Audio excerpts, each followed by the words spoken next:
so let's get into those tips for no comply 180 into nose manual. So the first one is to keep your popping foot in line with the tail. So that's the part I feel like that most people try and go for and struggle with right away, because that's what the trick looks like, is like you're just catching the tail and going, which it kind of is, but there's a lot more that goes into it. So the first thing I would advise is like just go back to no comply 180 basics and keep your no comply foot on the ground and keep your popping foot like obviously on the board, and then do the no comply 180 and just see where your foot lands. If it's starting to land like on the board, you know that's where you need to adjust, and that's where that tip came in where I said pop directly down more rather than like scooping it, because as you know with no comply 180 we kind of like kick our foot out to be able to like rotate the board, right?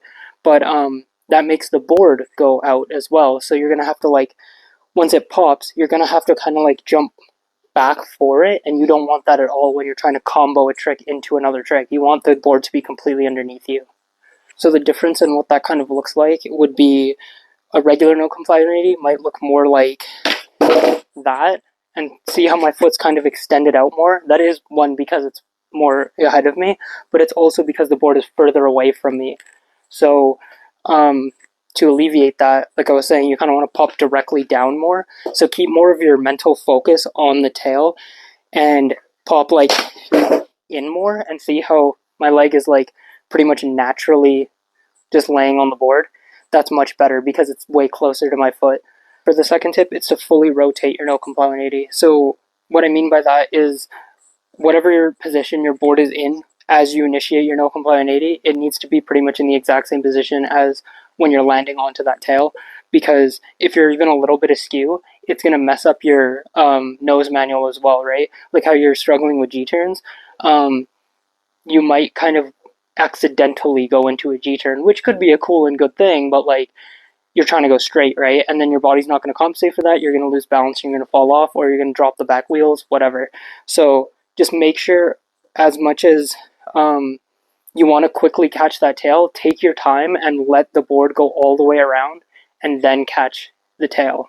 Okay, so for the third tip, it's to use this foot as more of a jumping off point than an anchor. So usually when you're doing no comply 180, you'll pop the board and scoop it, and then you'll just jump directly onto the board, right? You're jumping in this direction, but what you want to do is jump forward in the direction of the board rolling, because you need that momentum to be able to carry your nose manual, your shove it, your pivot, whatever the heck you want to do. So the way I practiced that was to have the board just still, or you can do it rolling. I find it easier to have it rolling a little bit, but it's personal preference. And then you use your no comply foot, and then you jump onto the tail from there, because then you don't have to worry about all of the no comply 180 stuff. So it looks kind of like that. Okay, so another way you can practice that is with switch go strides. So the way I do my switch go strides is I cross my legs first. But basically, the way you would do that is you would either you can get the board rolling first, or you can just like roll with the board, and then as you do the switch go stride, you can catch the tail that way.